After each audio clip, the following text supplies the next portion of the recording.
अच्छा जी, बिस्मिल्लाहिर्रहमानिर्रहीम। आप सबका बहुत शुक्रिया। मुझे पता है कि आज आपको बहुत सौ को जाके कवरेज करनी है प्रोटेस्ट की भी। हमारी मैं शुक्रगुजार हूँ प्राइम मिनिस्टर इमरान खान साहब का, जिन्होंने मुझ पर ये जिम्मेदारी डाली सिंध के हालात को देखने की और सिंध की सदारत संभालने की। मुबीन जतोई जो मेरे साथ खड़े हैं, यंग मुबीन जतोई, हमने इनको सिंध का जीएस मुकर्रर किया। और बाकी जो पूरी प्रोविंशियल एडवाइजरी काउंसिल है, जिसमें माशाल्लाह बहुत सीनियर लोग हैं जिनसे हमें सीखने मिलेगा। अरबाब साहब भी हैं, अपोजिशन लीडर अलीम साहब भी हैं, भुट्टो साहब भी हैं, फेडरल मिनिस्टर साहब भी हैं, अल्लाह बख्श नट साहब भी हैं, खुर्रम को आप सब जानते हैं, अरसलान को भी आप जानते हैं, लाल माली साहब भी हैं, सेनेटर अब्रोह साहब भी हैं, ताहिर शाह साहब भी हैं। ज़बरदस्त इलेक्शन लड़ा था उन्होंने भी। और ऑफ कोर्स सैफ आपको बड़ी मुबारक हो आप जीएस कराची बनने पर। देखें जी, मैं छोटा सा रखूँगा।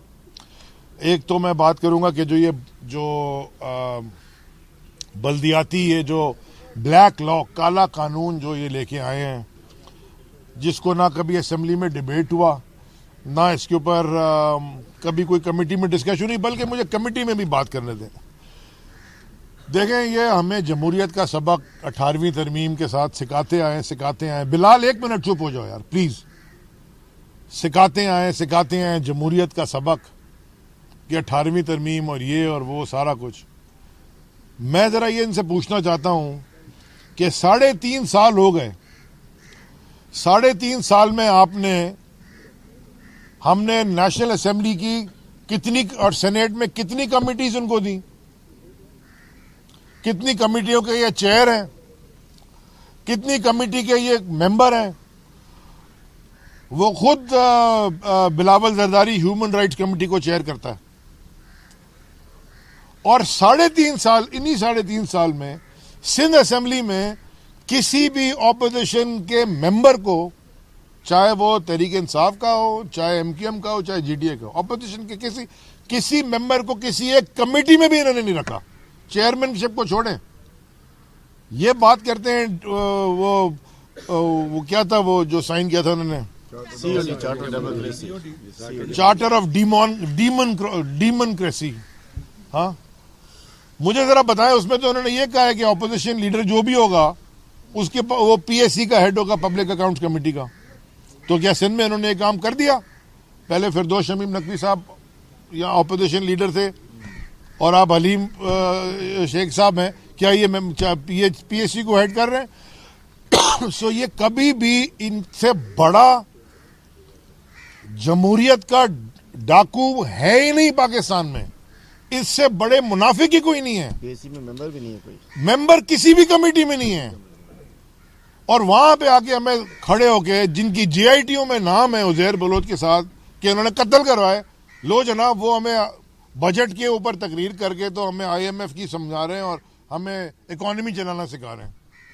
ये इससे बड़ी मुनाफिकत मैंने नहीं देखी। उसके बाद फिर ये लेके आएगा काला कानून, जिसकी हम सब ने बात की आज, जिसके खिलाफ हम आज एहतजाज भी कर रहे हैं सारी जमातें मिलके। देखें, ये होगा क्या, मैं कराची के नहीं बल्कि पूरे सिंध के सारे शहरियों से मुखातिब हूं।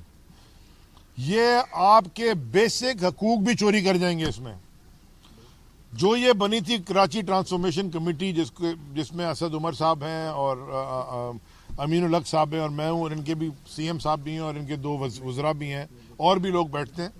उसमें इन्होंने वादा किया है, आपको याद होगा, एक में दफा नाराज होकर चला गया सीएम हाउस से, बड़ी खबर बनी कि जी मैं चला गया। उसके बाद से मैं नहीं गया कराची ट्रांसफॉर्मेशन कमेटी की किसी मीटिंग में। उसकी वजह यह है कि ये तो इतना सफेद झूठ बोलते हैं, ये वादा करके मुकर जाते हैं। इन्होंने क्या वादा किया था? इन्होंने वादा ये किया था कि जो ये अथॉरिटीज हैं, ये पहले जैसे डिवॉल्व थी वैसे होंगी। माने कि ये सिंध बिल्डिंग कंट्रोल अथॉरिटी नहीं होगी, हर डिवीजन की एक बनाएंगे। कराची बिल्डिंग कंट्रोल अथॉरिटी बनाएंगे, लाड़काना बिल्डिंग कंट्रोल अथॉरिटी बनाएंगे, मीरपुर खास की, हैदराबाद की, हाँ, सक्कर की, नवाबशाह की, ये 6 हर जगह की अलग बनाएंगे। इन्होंने वादा किया था कि जो कचरा उठाने का काम है, सॉलिड वेस्ट मैनेजमेंट, इसको भी डिवॉल्व करेंगे। ये उन्होंने कहा हम 1 हफ्ते में कर देंगे, हमें तो जरूरत ही नहीं है ऐसा। तो मैंने जब उनसे पूछा था सितंबर ऑफ 2020 में, तो उन्होंने कहा जी सीएम साहब ने कि हम 1 मिनट में कर देंगे, 1 हफ्ते में, लॉ के नहीं, हम ऑर्डिनेंस के थ्रू या जो कर देंगे नोटिफिकेशन के थ्रू। वो आज तक तो उन्होंने किया नहीं।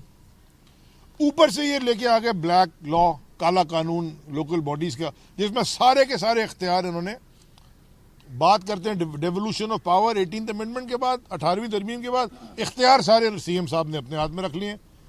वो इसकी वजह यह है कि सीएम साहब एक बहुत बड़ी माफिया, सियासी जमात नहीं, एक बड़ी माफिया जिसका गॉडफादर आसिफ जरदारी है, ये उसके अकाउंटेंट है। कोई इस शहर में जिसने आवाज उठाई वो फारिग हो गया।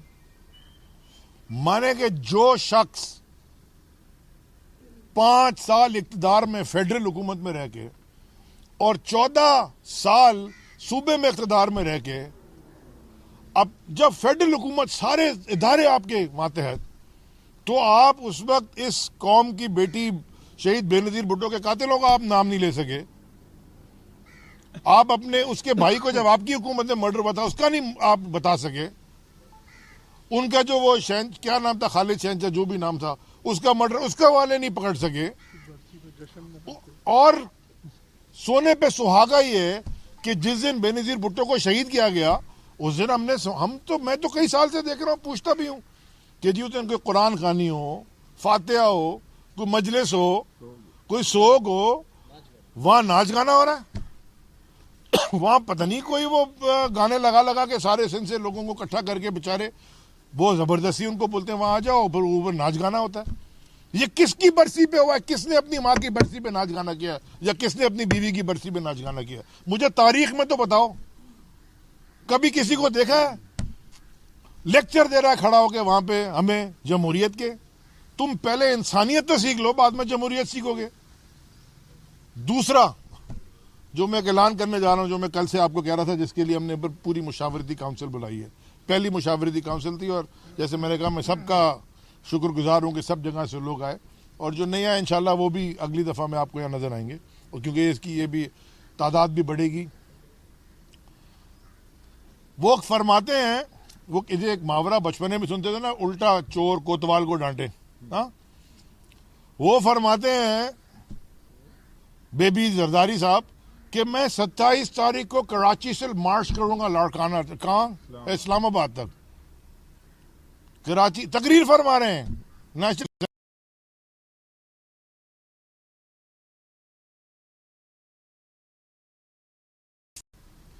तो मैं आज ऐलान कर रहा हूं बेबी जरदारी, 27 तारीख को मैं गोटकी से मार्च कर रहा हूं कराची तक। मैं अब गोटकी से, पूरी पार्टी मेरी मुनज्जम, पूरे सिंध के लोग मैं लेके आ रहा हूं कराची, क्योंकि जो तुमने और तुम्हारी हुकूमत ने और तुम्हारे वाले साहब ने और तुम्हारे अकाउंटेंट सीएम ने और बाकी तुम्हारे जो 4-5 वज़रा हैं, जो तुमने हाल किया हमारे सूबे का, ना तुम पानी लाके दे सके, वो फेडरल गवर्नमेंट K4 करे, ना तुम बस चला सके। मेरे को 50 आपको टीवी इंटरव्यू आपके चैनल्स पे चलते रहेंगे, जी बस देर हो गई, 50 बसें आ रही हैं, 500 बसें आ रही है, 4 बसें आ रही है, 10,000 आ रही हैं, पता नहीं कौन सी बसें हैं वो, पता नहीं कहां बन रही है मरीख पे। हाँ, नाले तुमसे साफ नहीं हुए, कचरा तुमसे उठाया नहीं गया, वैक्सीन तुमने, वो मेरे मिनिस्ट्री ऑफ मैरीटाइम के इदारों ने 6 लाख वैक्सीन लगाई हैं कराची शहर के अंदर, और जो जहाज आता है उस पर भी लगाते हैं। तुमने कितनी वैक्सीन लगाई? और आके तुम, अच्छा जी, वो तुम वो नहीं कर सके, बस तुम चला नहीं सके, एक KCR तुम ठीक नहीं कर सके, हर चीज तुमने तबाह की। यहां 1,84,000, देखें मैं आपको बताऊं फिगर, 3 लाख कुत्तों की बाइट हुई पूरे मुल्क में, गिलगित से लेके कराची तक। उसमें से तकरीबन 1,85,000 सिंध में कुत्तों ने काटा लोगों को। यहां पे हाल ये कि बड़े से बड़ा आदमी खुदा ना खास्ता अगर किसी को कुत्ता काट ले तो वो वैक्सीन ढूंढता फिर रहा है। हाँ, ये कोविड की क्या देंगे तो कुत्ते की काटने की नहीं हो सके। ये इनका अपना लाड़काना जहां पे ये बादशाहियत करते आए हैं। मुझे जरा बताएं कि वहां HIV पॉजिटिव किधर पहुंच गई है? ये मुझे समझ में नहीं आती। एड्स कहां पहुंच गई? मुझे तो इसकी समझ में नहीं आती है कौन से लोग हैं। माने आप एक्सेप्ट करने के बजाय जो असेंबली के अंदर वो ऐसे लगता है गाड़ी के वो जो जो किसी गाड़ी के वो ट्रक की में जब वो, या बल्कि ट्रक तो है भी नहीं, वो छोटी गाड़ी के जब वो ब्रेक पैड नहीं खराब हो जाते, तो वो जब ब्रेक लगा तो ची ची आवाज़ आती है, कान में लगती है। वो तकरीर करता है बिलावल, मुझे ऐसी लगता है मैं तो बाहर चला जाता हूँ, मैं तो बैठ के सुन भी नहीं सकता, इतना वो इरिटेशन है। थर में बचे, क्या किया है तुमने? वो तो प्राइवेट कंपनी आके कर गई, तुमने क्या किया है?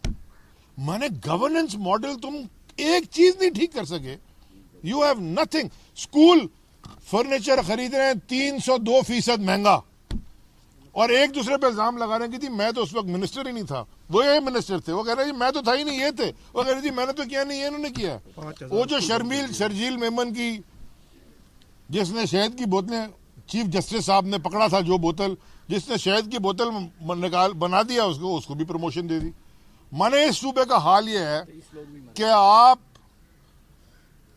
जितना बड़ा क्राइम करेंगे उतनी आपकी ये सरकार, जो सिंध सरकार आपकी माफिया, आसिफजारी माफिया आपकी कदर करेगी इस तरह। और मैं आपको आखिर बात में कर देता हूं, देखें कोई भी ये शख्स इस पूरे मुल्क में, कोई भी, चाहे वो पाकिस्तान के किसी खित्ते से भी ताल्लुक रखता हो, सारों को पता है कि कराची यहां का पाकिस्तान का फाइनेंशियल कैपिटल है, इंडस्ट्रियल जोन भी कराची है, पोर्ट्स भी कराची में है।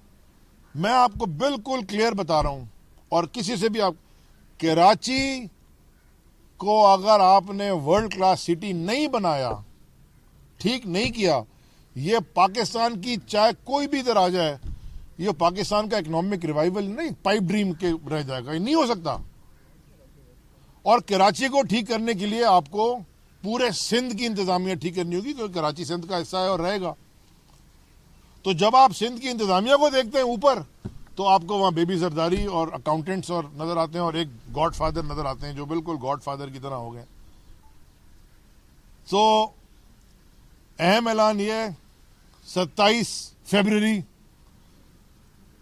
तहरीक इंसाफ गोटकी से इंशाअल्लाह कराची मार्च कर रही है, और जो जुल्म और सितम तुमने किया है सिंध में, वो पूरी सिंध की अवाम, पूरी सिंधी कौम, पूरे सिंध के लोग सब हमारे साथ निकलेंगे इंशाअल्लाह। मैं पहले सवाल का, बाय द वे अच्छा सवाल है, देखिए मैं इसी सवाल से एक और सवाल निकाल के उसका भी जवाब देता हूँ। जो असल में मकसद आपका है, वो आप बात कर रहे हैं इन्फ्लेशन की, माने महंगाई की।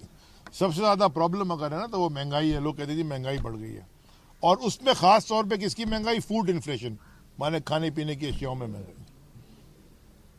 वो मेरी गाड़ी में फाइल पड़ी है, अगर कोई ला दे मैं आपको बता दूंगा कि इनके ज़माने में फूड इन्फ्लेशन क्या हुई थी और हमारे ज़माने में क्या हुई थी। लेकिन आज भी जो हो रही है, मैं आपको बताता हूं कि फूड इन्फ्लेशन की सबसे बड़ी वजह क्या है। वीट, गंदों पे बात कर लेते हैं ना, गंदों पे। अब आप जरा समझें कि ये, मैं बताऊं क्या कहता हूं, मैं इनको कहता हूं एंटी स्टेट पार्टी। ये मुल्क के खिलाफ ये जमात है। मुझे आप ये बताएं, पिछले साल, और अभी नायब के चीफ का बयान भी आ गया, वो क्या कह रहे हैं? 14 अरब रुपए की गंदुम चूहे खा गए, और वो 2 टांगों वाले चूहे हैं यहाँ पे। वो 14 अरब रुपए की गंदुम चूहे खा गए। और फिर देखें, गंदुम के प्रोड्यूसर है पंजाब, गंदुम का प्रोड्यूसर है पंजाब और सिंध। सिंध के अंदर वो अपने गोदाउन है। अब सिंध के गोदाउन में पता नहीं किस साइज के चूहे हैं, जो कि नैब के चेयरमैन के मुताबिक 14-15 अरब रुपए रिकवर किए हैं उन्होंने, वो जो गंदुम खा गए थे। मैं आपको अब बताता हूं, अभी 2 मिलियन टन गंदुम इंपोर्ट करी फेडरल गवर्नमेंट, प्राइस को स्टेबल करने के लिए। चले, आज की तारीख में $350 पर टन गंदुम की वैल्यू है इंटरनेशनल मार्केट में। 2 मिलियन टन इंपोर्ट कर रहे, कितना हो गया? $700 मिलियन। ये पाकिस्तान की अवाम के पैसे से इंपोर्ट कर रहे हैं ना, तो किसी की जेब तो नहीं है, उसी से इंपोर्ट कर रहे हैं। और ये क्या कह रहे हैं? ये कह रहे हैं जो लोकल ग्रोथ हुई है गंदुम की, उसमें से 1.6 मिलियन गंदुम का हिसाब नहीं मिल रहा। 1.6 मिलियन टन, 1.6 मिलियन टन। इसकी जैसे $700 मिलियन की मंगा रहे हो 350 पे, तो इसकी वर्थ भी अगर 350 से लगा दो तो $560 मिलियन बनती है। तो ये गई किधर? यूरिया, वो अभी बदीन में एक वीडियो आई, वो इनके वो ऑफिस बेरर्स हैं, वो ट्रक रोक के तो अपनी गाड़ियों में रूरिया लोड, ये होर्डर्स हैं, ये होर्डर्स को प्रोटेक्ट करते हैं, इनके वेस्टेड इंटरेस्ट है मिले हुए, यहां खुद नहीं करते तो उनके फ्रंट मैन है ये होर्डिंग करते हैं। देखिए ये एक मैं आपको बताऊं, एक सिंध की हुकूमत ने, क्योंकि कराची सिंध का सूबा है और फाइनेंशियल हब है, और सिंध के अंदर जितनी इन्फ्लेशन आई है ना दूसरे पाकिस्तान के हिस्सों में, मैं आपको गारंटी करके मैं आपको बता रहा हूं ना, मुझे बताया ना 560 मिलियन की गंदम अगर चोरी हो गई तो आपने तो मंगानी, आपने तो मंगाई है इतनी 700 की। ये जिम्मेदार हैं, ये गेम डालते हैं, ये यूरिया में भी ये चोरी कर रहे हैं, उसमें भी होर्डिंग कर रहे हैं। अभी मुझे किसी एक हमारे यहाँ पे एक 3-4 लोगों ने कहा कि सर हमें यूरिया नहीं मिल रहा, हमें तो वो फैक्ट्री कह रही है आप डीलर से कॉस्ट पे ले लें, वो आपको गारंटी कर रहे हैं। वो डीलर से कॉस्ट पे लेके अगर मेरे साथ का भी कोई आदमी होर्डिंग शुरू कर दे तो वो तो फिर प्रॉब्लम होगी। तो ये, और मैं अगर इसको प्रोटेक्ट कर रहा हूं तो मैं उसमें शामिल हूं। ये तो प्रोटेक्ट करते हैं होर्डर्स को। जी सबसे बड़ा हम हैं गवर्नमेंट में, फेडरल गवर्नमेंट में, और हमारा काम होता है कि मिल के ऑपोजिशन को भी साथ मिला के अपने जो अवाम के जो इश्यूज होते हैं उनको एड्रेस किया जाए। ये को पहली दफा हमने नहीं किया, इन्होंने नहीं किया। पहले वो आ रहा है, पता नहीं कौन आ रहा है, मौलाना आ रहा है जा रहा है, वो ये लगे रहे। उसके बाद ये पीडीएम ने जलसे निकाले, भागे फूगे, जलसे करेंगे, ये करेंगे, वो करेंगे, वो जलसे लॉन्ग मार्च करेंगे। इन द मीन टाइम अपनी ये दिखा नहीं रहे, इस्तीफे दे लो। हाँ थैंक यू सही, इस्तीफे लेके आए थे, इस्तीफे देंगे, इस्तीफे शक्ल देखी है इन्होंने, इस्तीफे देंगे।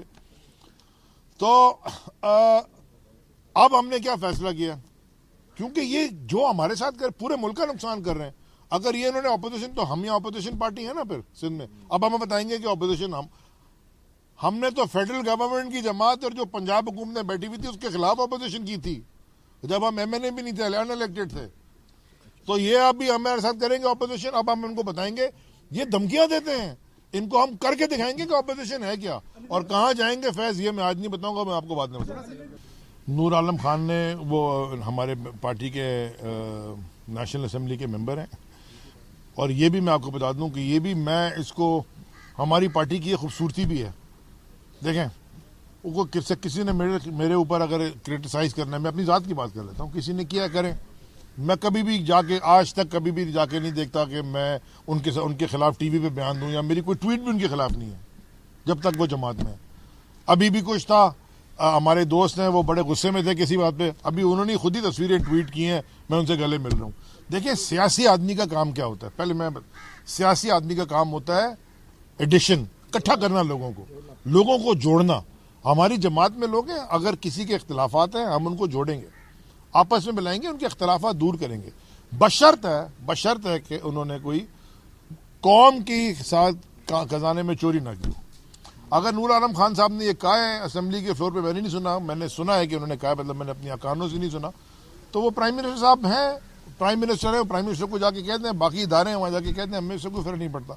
अच्छा देखिए, मैं आप बड़ी ज़बरदस्त आपने बात की KPK वाली, मुझे ज़रा ये बताएं, 2-3 सवाल निकलते हैं। ये भी तहरीक इंसाफ है जो हर चीज़ दफ़ा नया ट्रेडिशन लेके आती है इमरान खान साहब की क़यादत में, तो ये भी इमरान खान साहब की क़यादत है जो कि साफ और शफाक इलेक्शन कराती है, बिकॉज वहाँ किसी ने नहीं शोर किया कि इलेक्शन ख़राब है, सिवाय हमारे खुद के लोगों ने कहा कि गड़बड़ हो रही है। हमने, हालांकि एडमिनिस्ट्रेशन हमारे सूबे की हुकूमत के अंदर होती है, जो शोर कर रहे हैं उनसे पूछे तुम कितना जीत गए। माने ये इतना इन्होंने आसमान में हंगामा टीवी पे खड़ा किया नून लीग और PPP ने, ये खुद इनका क्या रिजल्ट है KPK में। हमारा तो फिर अभी आधा इलेक्शन में 17 और 15 के ऊपर है ना, हम 17 शायद उनकी हैं F की और 15 हमारी हैं, अभी बाकी इलेक्शन बाकी है। ठीक है, हमें कुछ करेक्शन करना पड़ा, हम करेक्शन कर लेंगे। इन्होंने खुद, ये तो खुद तो जीते कोई नहीं है और आगे तकरीर करें, रिजल्ट आ गया। अब तुम्हारा क्या रिजल्ट आया, अपना रिजल्ट तो ठीक कर लो, बाद में हमारे पास आना। लास्ट सर, फिर आपको भी जाना है, मैंने भी जाना, 1.5 घंटा इंतजार नहीं किया, पूरा आपने 30 मिनट इंतजार किया। मैं आपसे ये फरमा रहा हूं कि हमने, शायद आपने सुना नहीं मेरे भाई, मैंने शुरू में कहा कि हमने तो कमेटियां सारी इनको दी हुई हैं, इन्होंने तो आपको कमेटी नहीं दी कोई, इनको एक कमेटी का मेंबर भी नहीं दिया। तो हम तो मशावरत नहीं कर रहे थे, हमने तो पब्लिक अकाउंट कमेटी कौन शेयर करता है? Opposition leader. ह्यूमन राइट्स कौन शेयर करता है? बिलावल। मेरी अपनी कमेटी दोस्त है मेरा बड़ा शामिर मक्सी, मेरी टाइम की, वो पीपल्स पार्टी से इलेक्ट हो गए हैं, वो चेयर करते हैं। वो कादिर पटेल भी उस कमेटी में है।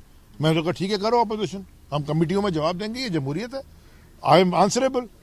इन्होंने क्या किया? कौन सा जमहूरियत? तो जब ये नहीं करना चाहते तो फिर अब हमको ये थोड़ा प्रेशर पॉलिटिकल डालना पड़ेगा, और हम डालेंगे।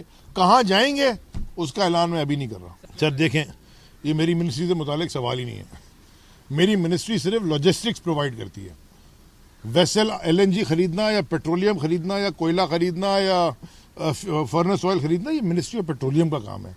वो एक्विजिशन करते हैं, वो प्लान बनाते हैं। डेटा इस मुल्क में बिजली का और हाइड्रोकार्बन का उनके पास है, तो वो उनका। मेरा काम है कि जब जहाज आए तो लॉजिस्टिक्स से मैं लगवा दूं। लेकिन ये जो दो एक कंपनी ने जो दो, ये मैं जरूर कहूंगा, और ये मैंने हमाद भाई को भी कहा है, जिसने ये कैंसिल किए ना कॉन्ट्रैक्ट्स, और जिस भी कंपनी ने जो दो बीच में किए थे, जो हमाद ने बताया 2-3, इनके ऊपर ना पूरी कानूनी कार्रवाई करे, बिकॉज उन्होंने फोर्स मेजोर का क्लॉज किया है। ये फोर्स मेजोर नहीं है, ये बिजनेस इंटरेस्ट है। क्योंकि देखिए, लॉन्ग टर्म कॉन्ट्रैक्ट का क्या मतलब है? मैं एक घर आप रेंट करते हैं 10 साल के लिए, आप कहते हैं मैं 5 लाख रुपए महीना दूंगा, हाँ, तो अगर 5 साल के बाद उस घर की वैल्यू बाजू वाला 25 लाख महीने में आपको निकाल नहीं सकता। लॉन्ग टर्म कॉन्ट्रैक्ट का ये मतलब होता है। जो लॉन्ग टर्म कॉन्ट्रैक्ट जिससे किया था वो डिलीवर नहीं कर सका, क्या उसका जहाज डूब गया या जहाज में आग लग गई? नहीं हुआ। अगर बिजनेस इंटरेस्ट पे फैसला किया, उसको उसके खिलाफ पूरी कानूनी कार्रवाई होनी चाहिए। थैंक यू जी। Thank you Sai.